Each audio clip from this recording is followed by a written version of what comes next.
Shalom, I'm Rabbi Michael Panitz. I'm the Rabbi of Temple Israel of Norfolk, Virginia, speaking to you from the pulpit of our congregation. At this time, I'd like to speak on the theme of words for all humanity. Words for all humanity. Happy Constitution Day.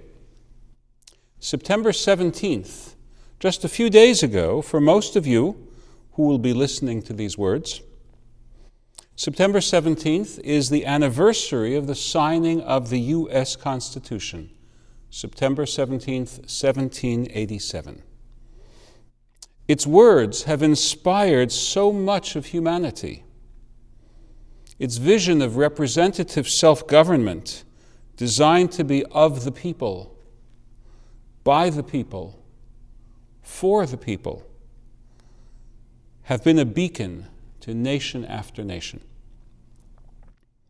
This year, as has been its custom in recent years, Old Dominion University, where I serve as an adjunct professor, the university celebrated National Constitution Day by hosting a reading of the preamble to the Constitution in many languages.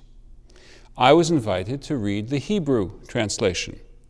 In turn, I invited two of my former students, and the three of us declaimed the Hebrew of "We the People." The translation that I used is in its own right a lens to bring some history into focus, history that is relevant to our situation today. The pioneering Jewish encyclopedist J.D. Eisenstein translated the preamble into Hebrew and into Yiddish in 1891. The texts are available on the web at the Open Siddur project. I find that date significant. Eisenstein was most likely addressing himself to new immigrants, Jews fleeing Tsarist Russia and anti-Semitic Romania, helping them to wrap their heads around what it meant to be American. I believe that Eisenstein was also responding to the sharply rising tide of anti-Semitism in that era, letting the critics of Jewish Americans know that the Constitution's ideals resonate naturally in the languages of the Jewish people, in part because the idea of liberty under law is our people's gift to the world. That point certainly bears repetition today, when anti-Semitism has been allowed to surface and poison a new generation with its hatred. The point is that the preamble to the Constitution is in a venerable tradition of words that were first spoken within the matrix of one people's national conversation, but that developed into words for all peoples. Long before the miracle of Philadelphia was the miracle at Sinai.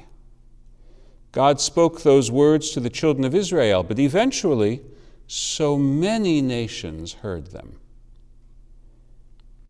This week's Torah portion contains the commandment to erect large standing stones at the covenantal centers of Mount Gerizim and Mount Eval, to cover those stones in plaster and to write the words of God's Torah on them. The commandment is found in the book of Deuteronomy 27, verses 2 and 3. Quote, "So it shall be on the day when you cross the Jordan to the land which the Lord your God gives you, that you shall set up for yourself large stones and write on them all the words of this instruction." In their commentary to this passage, the rabbis pondered whether the inscription was meant to be only in Hebrew. The consensus opinion of the Mishnah, the standard Jewish law code of the rabbinic era, was that the Torah was meant to be presented in every language. Quote, "How did the ceremony of blessings and curses take place? They brought the stones as commanded by the Torah. They built the altar and plastered it with plaster, and they wrote on it all the words of the Torah in 70 languages, as it is stated, and you shall write on the stones all the words of this law, clearly elucidated. The Hebrew be'er hetev.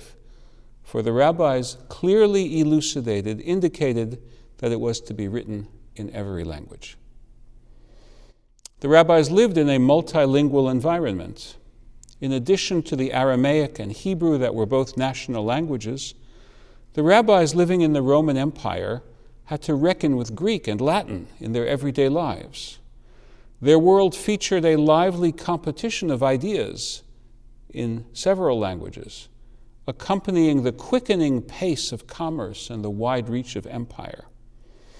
Indeed, as far back as the Persian period, Jews knew about the need to negotiate several languages in order to function in their modern world.